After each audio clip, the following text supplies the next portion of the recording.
Ethiopia, where coffee originated and where the much-loved drink plays such an important part in the lives of its people.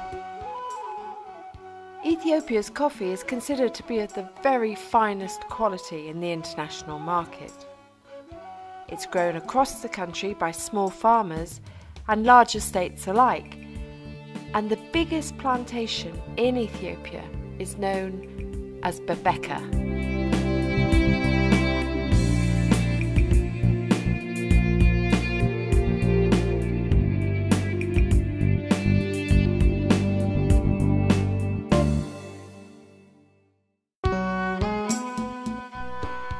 Bebeka Coffee Estate.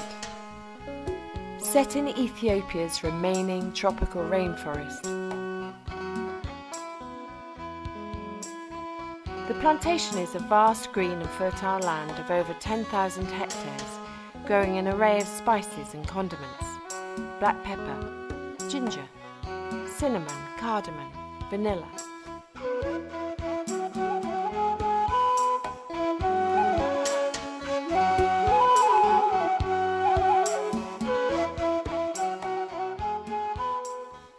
Here you'll find latex tree crop rubber and beverage crops such as cocoa. But above all, there is coffee. It's grown over more than half of the estate, making Bebeka the largest coffee plantation in Africa.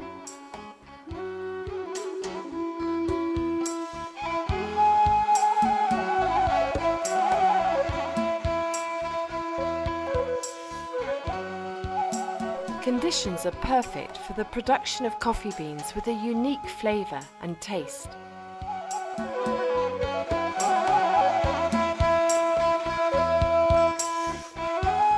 The southwest of Ethiopia, where the estate is located, is the birthplace of coffee. And this very special area, with its rich biodiversity, is home to the strain known all over the world as Arabica.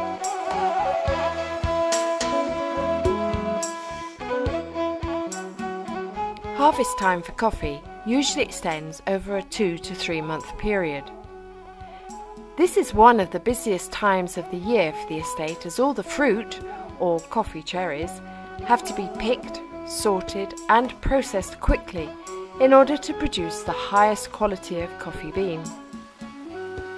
About 7,500 workers help to bring in the crop, many of whom live all the year round on the plantation. It's a labour-intensive operation, as at Bebeka, traditional hand-picking is employed in order to safeguard the coffee trees and choose the perfect fruit. There is nothing to beat the experienced picker's fingers to judge the exact moment when the cherry is ripe for picking. The army of Bebeka employees works round the clock during the harvest period. Time is of the essence if the coffee is to be perfect, as is the optimum ripeness and perfection of each cherry. The process of preparing the coffee bean is a painstaking one, with constant checks to sort and eliminate unripe, overripe or defective fruit.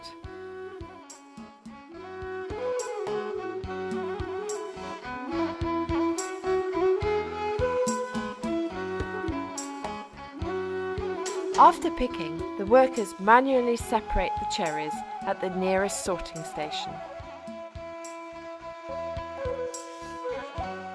and their sacks of ripe fruit are weighed and transported to the farm's pulping station.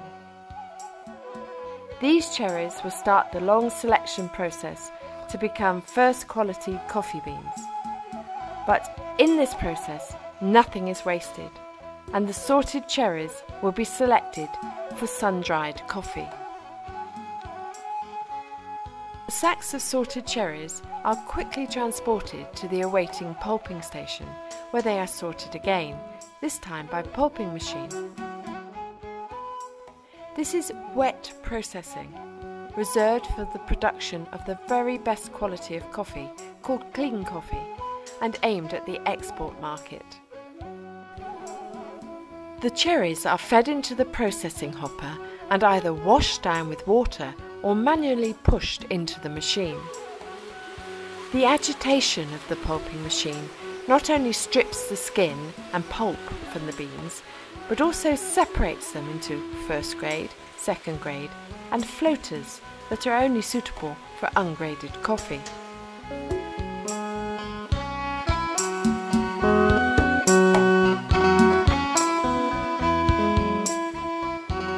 At this point, the 3 grades of pulped bean are held in separate receiving tanks for up to 12 hours, before being shifted to a tank for fermentation.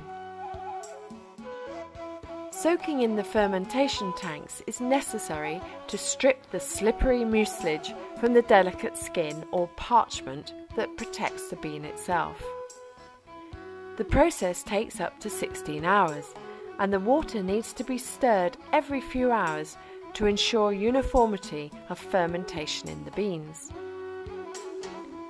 At the end of the process, the beans will have lost their coating of mucilage and will feel rough to the touch. But before being dried, they have to be washed carefully so that the parchment coffee beans are free from all impurities that may affect the taste. At Bebeka, the washing process is done in open-top channels to ensure that fermentation really is complete and to give the beans an attractive appearance.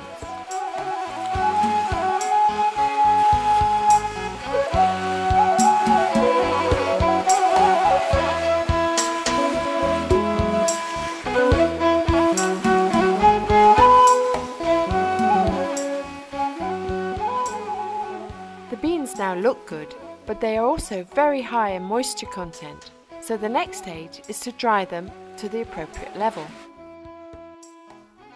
Drying at Bebeka utilises the open sun. The raised drying tables are made from forest wood, and the beans are dried in the heat from the sun during the early and late part of the day. If the beans are exposed to the strong heat in the middle of the day, then the parchment can crack and destroy the bean's taste and quality. As this is a tropical area, a keen weather eye also needs to be kept on the clouds, as the beans need to be protected from rain. The ultraviolet stabilised plastic sheeting provides protection from both intense solar radiation and rain. Solar tunnel dryers with automatic temperature control and a relative humidity regulator will be established on the estate during the current season. This should resolve all the problems related to the drying of coffee and improve the quality of the final product. Further sorting takes place at this point to remove discoloured, cracked or malformed beans. The remaining beans are regularly mixed round by hand to prevent the parchment from cracking and to achieve a uniform dryness. After drying of the parchment, the beans are moved to the final drying beds, where further defect picking takes place.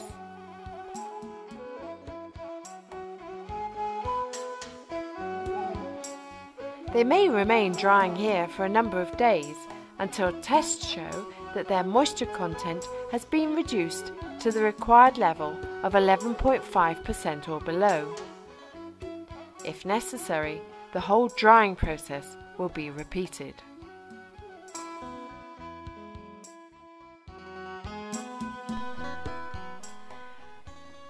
Bebeka has invested in some automatic dryers that can help the drying process.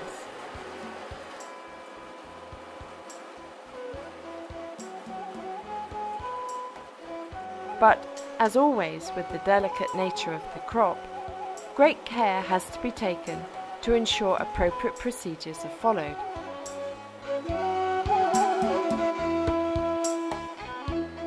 If the wood used is at all damp, then this can result in a smoky taste to the coffee. And if the heat goes too high, then the beans can begin roasting. Paying close attention to the 2 temperature gauges is clearly crucial with this new technology. A well-managed drying process will produce beans with a uniform colour, even dryness, and consistent quality. Once the pulping station has successfully completed its work, the dried parchment coffee beans are stored for 24 hours in the warehouse before being packed into sacks for a final storing period of between 2 to 3 months. Next, they will be transported to Addis Ababa for hulling and polishing to remove the parchment. Next, they are sorted and graded and finally packaged for shipping.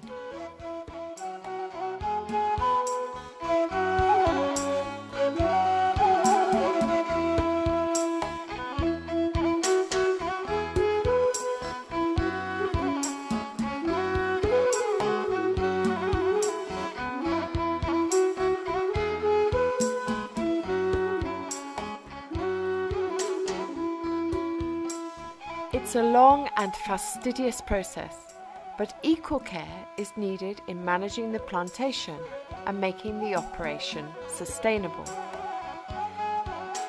Bebeka has UTZ International certification and is currently going through a certification review from the Rainforest Alliance. No synthetic persistent pesticides are used on the estate, and all products, including coffee, are free from any pesticide residue, the key requirement for export.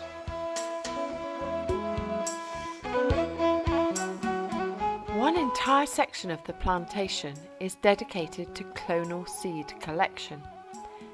These plots are designated Mother Clonal Gardens. Selections of these plots are based on the yield quality performance of the mother trees assessed over a period of time.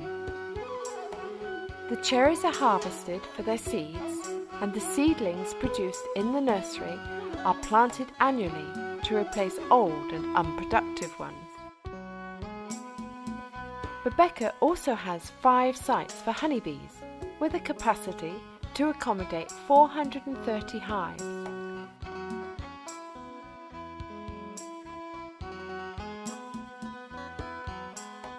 And although honey is produced, the main purpose of this population of bees is to pollinate the coffee trees and to preserve the genetic vigour, variability and biodiversity of the plantation.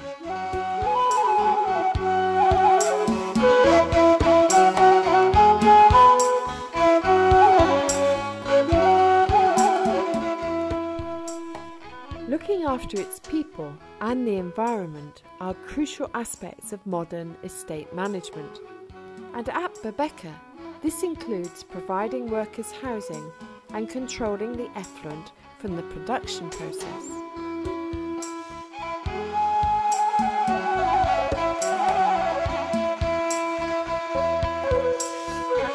Pulping stations have a system of lagoons, whereby wastewater is discharged and filtered until clear, clean water emerges.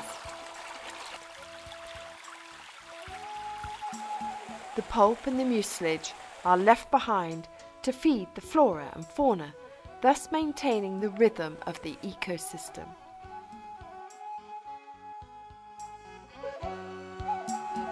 The buffer zone near to the lagoon area benefits from the filtered water, so that plants such as banana and elephant grass can be grown there.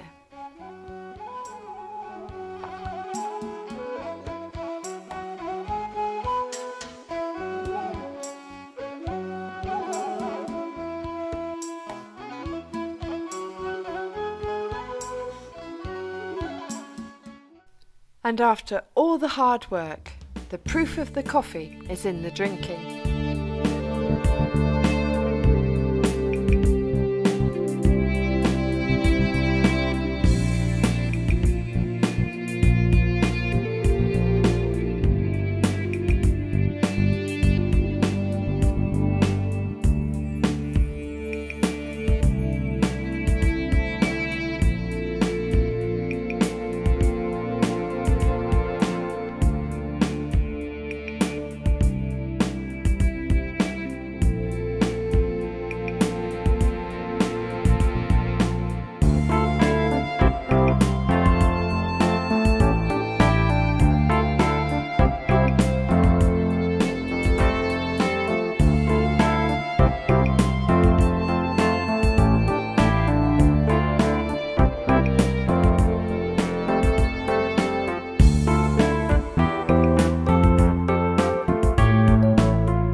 Coffee is a drink enjoyed by millions of people the world over. And Bebeka is playing its part in supplying the demand from its tropical rainforest in southwest Ethiopia.